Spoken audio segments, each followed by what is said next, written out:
and direct. Go! Yeah, yeah. Yeah, yeah. Yo, what's good? It's your boy Buddha Bless. One time, Acrossthefader.com. You know how it is. We always got the exclusives. I got my man Phife Dawg. What's good, fam? I'm good, man. I'm chilling, maintaining. You know what it is. Yo, we up here, Washington D.C. Club Live. The J Dilla tribute, man. I gotta ask you real quick, how was that for you? I know, you know what I'm saying, you was a real, big dude in your life. What's good with you? Yeah. It was definitely a little emotional, but I held it together because, I crazy miss dude, you know what I'm saying? Like, he was real reserved, laid back. What a lot of people don't know, he was funny as hell, you know what I'm saying? But he was just a genius on the beats, a genius with making melodies. He could sing, he could rhyme. He was just nice with it, you know what I'm saying? So I just definitely miss him, tremendous. No doubt, that's real large coming from an icon as, such as yourself, you know what I'm saying? As, just let the people know a little bit about, your relationship, how y'all got together, everything like that. Yo, well, basically back in '94, when we were touring to campaign the Midnight Marauder album, you know what I'm saying, we was on live with the Loser. So we were doing different dates and whatnot. And a brother by the name of Amp Fiddler, he played bass guitar for George Clinton and the Phife Dawg All-Stars. And basically they're from Detroit, you know what I'm saying? So he kept telling us about this kid named JD. So when we finally, the tour stopped in Detroit, you know what I'm saying? We finally met him, he got on our tour bus. He just let the beats play and we were just all taken back like, oh, this kid is nice. So then, Q-Tip was just starting a new production company by the name of the Ummah, which in Arabic means brotherhood. So it was Q-Tip, it was Ali Shaheed, it was JD on the beats. You know what I'm saying? Raphael Sadiq and D'Angelo was part of that as well. Wow. You know, right. So that's when we first got a taste of what J Dilla could really do.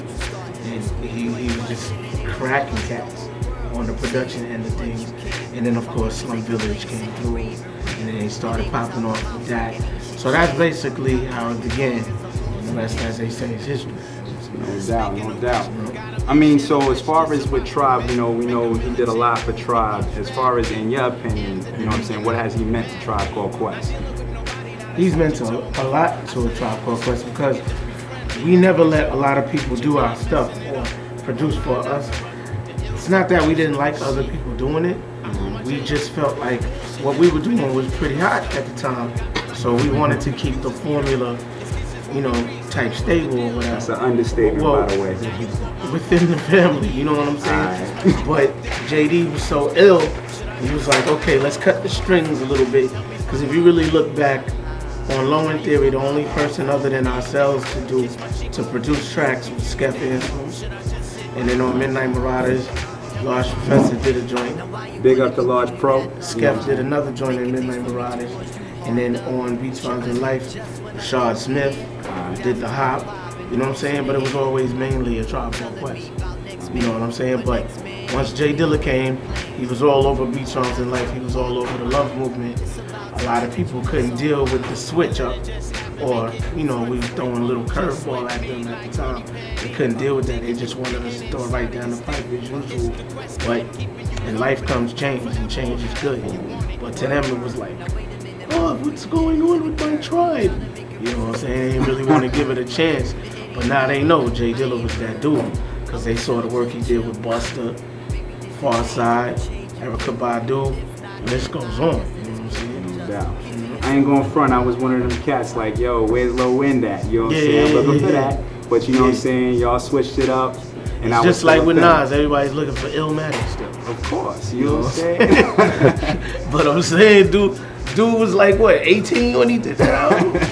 Boy, Nas is like 30 something, you know what I'm saying? Like, cats gotta grow.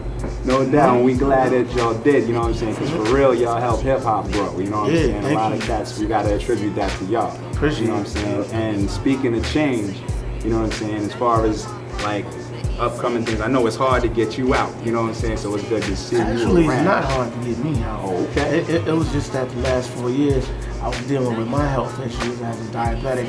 Wow. Kidneys was giving out, you know what I'm saying? Wifey came through like a superhero, saved the day.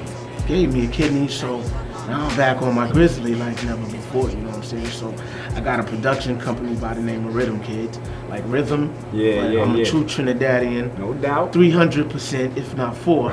You know what I'm saying? So it's rhythm from a West Indian sense, you know what I'm saying? Guyanese blood, so, fam. You know, no doubt, you know how we do it, you know what I mean? So Rhythm Kids consists of myself, my man DJ Rasta Roots out in Atlanta, and my man Snack Daniels right there, straight out of San Jose, 21-year-old boy wonder, you know what I'm saying? He's not only ill on the beats or the drum machines per se, but he rocks the acoustic guitar, he rocks the bass guitar, he rocks the keyboards, he rocks the drums, he sings a little something, he rhymes, you know what I'm saying? So, yo, that's my dude right there, he about to make it happen.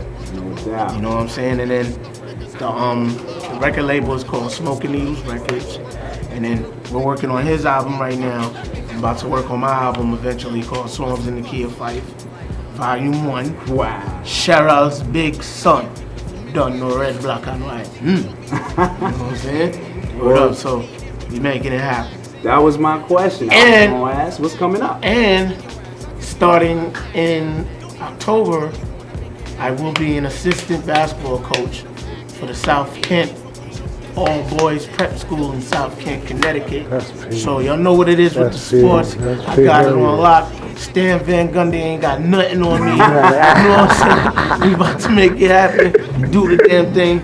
I truly believe in crawling before you walk. So I got my AAU team that my son played for in Oakland. Okay. You know what I'm saying? And then I got the high school team that I'm rocking with in Connecticut. I don't know how wifey's gonna deal with that, but I plan on doing a 6-month there and a 6-month here. Well, on the East Coast to do my coaching thing. But wifey know that I love basketball like no other. She's the football person, you know what I'm saying? I love football too, but she's a Raider head, you know what I'm saying? So, you know, we be battling New York, Oakland, you know what I'm saying? Giants, you know what I'm saying? See, I'm an Eagles fan, so they about to go to war. They even about though to I'm from New York, I do the McNabb thing, you know what I'm saying? We gonna keep it peaceful since Yeah. we're doing an interview. But it's all We gonna talk. We didn't get them in the playoffs last year, but they got the Super Bowl ring. So what can you say? You know what I'm saying? But nah, man, sports is a big part of my life. You know what I'm saying? So I'm doing the music, I'm doing the sports, and those are the two things I love, other than my family. You know what I'm saying? Things like that. So, yo, God is good, man. I'm here for a reason. We're gonna make it happen. We're gonna get it poppin'. Definitely, dog. Yo, for real, son. Yo, it's good having you. Yeah. Definitely a legend in the game. Thank you know you, what I'm man. saying? Appreciate Icon, yo. We appreciate having you here. Yo, it's your boy Buddha Bless, Acrossthefader.com. We out. Peace. When I spit this here, yo, I'm 6'1" with a big ass gun. To carry it, you need a waistline the size of Big Pun. But I move crowds without a gun, like if the New York State lottery.